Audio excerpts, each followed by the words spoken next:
Après la mort de Mohamed Merah, Nicolas Sarkozy a annoncé des mesures de lutte contre le terrorisme et contre la propagation des idéologies de haine. C'est sur ce sujet que vous nous avez posé vos questions. Pour y répondre ce soir, Margot Manière. Première question, Margot. Quelles sont ces mesures annoncées par Nicolas Sarkozy ?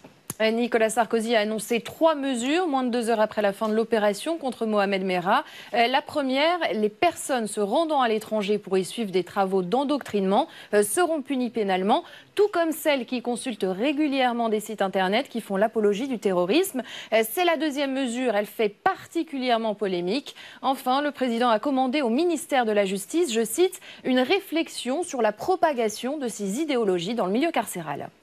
Deuxième question, placer les sites internet sous surveillance, est-ce que ce n'est pas une atteinte à la liberté d'expression? C'est ce que les internautes nous demandent. Et pour Reporters sans frontières, c'est une atteinte aux libertés individuelles. La solution de Nicolas Sarkozy pourrait, je cite, instaurer une surveillance généralisée du web.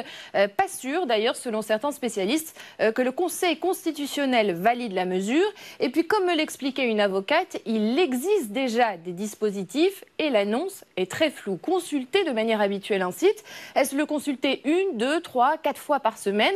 Voilà pour les critiques, Nathalie. Mais comme le soulignait maître Alain Bensoussan, spécialiste des questions numériques, Nicolas Sarkozy pourrait s'inspirer d'un texte existant, l'article 227-23 du Code pénal. Il punit les personnes qui consultent de manière habituelle des images pornographiques de mineurs. Et cette fois, ça pourrait valoir pour les sites qui font la promotion du terrorisme. Alors, quand ces mesures pourraient-elles être appliquées ? Eh bien, difficile de vous répondre, Nathalie. François Fillon, ce matin, annonçait que le Parlement allait voter ces lois avant la présidentielle, donc avant le premier tour le 22 avril, ce qui semblait très compliqué de l'aveu même de Bernard Accoyer, président de l'Assemblée nationale. Juridiquement, il était possible de réouvrir la session parlementaire, fermée à cause de la campagne, mais à 4 semaines de l'élection, c'était, je cite Bernard Accoyer, très serré. C'est peut-être d'ailleurs ce qui a poussé Nicolas Sarkozy à annoncer un peu plus tard que ces mesures seraient les premières qu'il ferait passer si, je cite, les Français lui font confiance.